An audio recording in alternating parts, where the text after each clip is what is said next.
Ito mga ka-farmers po, ano na naman uli ang mga matang hito sa ating mga kalamansi. Ayan. Ako ay eto na naman. Namumugalgal mga katribya po sa bulaklak. Ayaw pong tumigil o huminto ang ating pong kalamansi. Habang siya po mga ka-farmers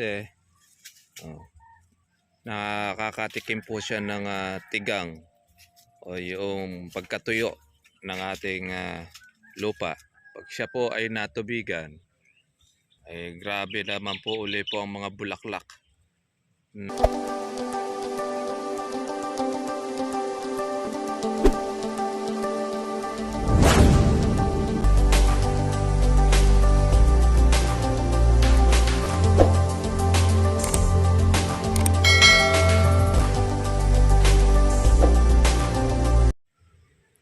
Ito mga ka-farmers po, ano na naman uli ang mga matang hito sa ating mga kalamansi.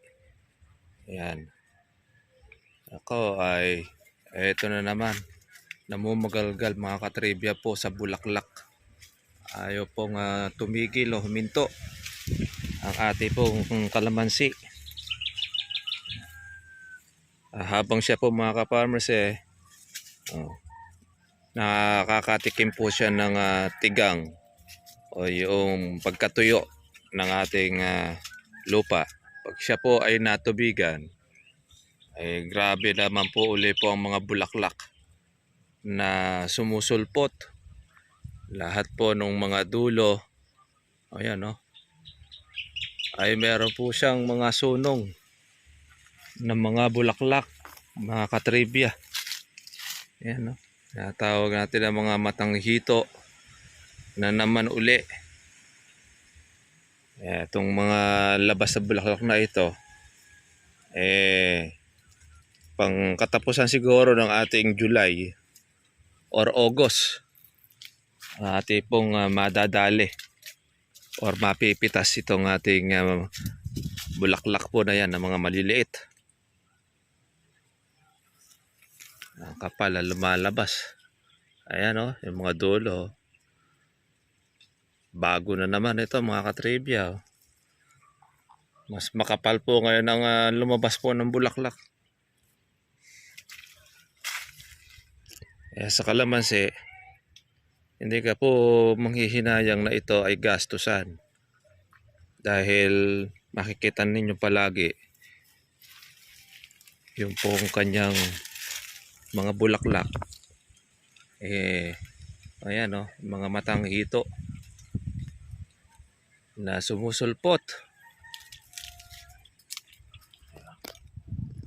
Basta na po kayo mga ka-farmers, magandang araw po, magandang hapon po sa ating pong lahat. Tayo nakapag-upload to kahapon. Ano po tayo sa iba po natin mga activities. Ngayon mga ka-farmers ay ito yung sikreto sa kalamansi, lalo na po kapag po tag-araw, na kapag po siya ay natitigang o matagal na hindi po mauulit ang ating pong patubig, ganito ang nangyayari, ay hindi po siya humihinto ng kabubulaklak. Lagi po siyang napakarami ng lumulusot. Kahit sa kabila po siya mga ka-farmers na marami po ang bunga, ang resulta, meron lagi po siyang kapalit. Meron siyang pansunod. Kaya itong bulaklak na ito mga katribya, ito maaabutan na po ito mga farmers po ng ating ulanan. Maabutan na po siya mga katribya po ng pantag-ulan ang buwan ng Agosto, kung yung ating panahon ay mag-i-stay or hindi po magbabago yung kagaya ng dati. Ayan po ang magiging resulta. Ilang araw pa lang ito mga farmers na tubigan, halos 1 linggo mahigit. Meron na siya sa matang hito. Yan sa kilikili. Pagka po ganyan, mga katribya, ay meron po tayong spray na ginagawa Hindi po tayo hihinto po ng ating pag-i-spray ng ating kalamansi. Lalo natin ganyan, napakakapal. Ay ito, mamumuti na naman ito mga ka-farmers po sa bulaklak. Itong kalamansi. Walang tigil. Dami sa kilikili. Okay mga ka-farmers po, maaawa kapag ka po siya ay natitigang dahil ang kalamansi kahit yan po ay matigang, may abono at wala po siyang abono na sabog, basta't nakatikim po ng busog na tubig, nagpaproduce siya ng napakarami pong bulaklak. Ganyan po mga ka-farmers po ang sikreto ng ating pag-aalaga.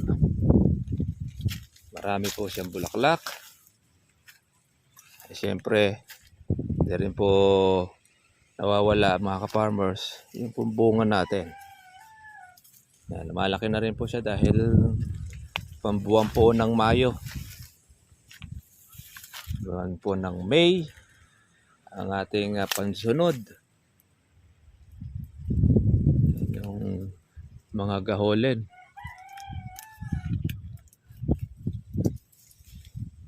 Kaya sinubuan po natin itong mga farmers po ng ating kataba.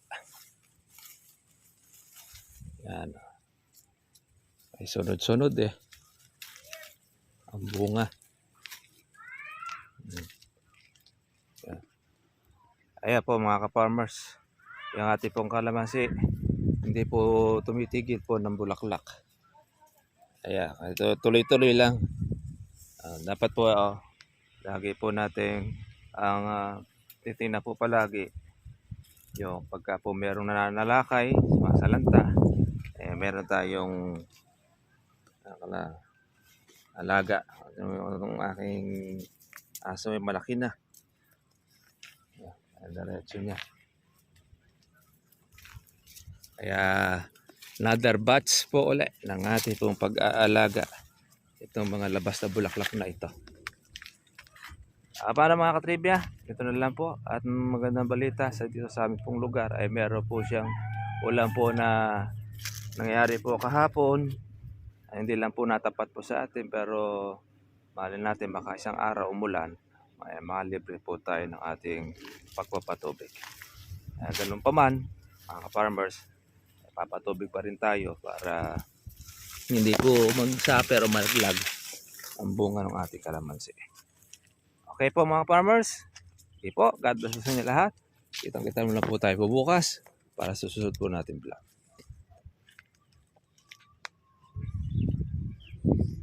Bye-bye po mga katribya.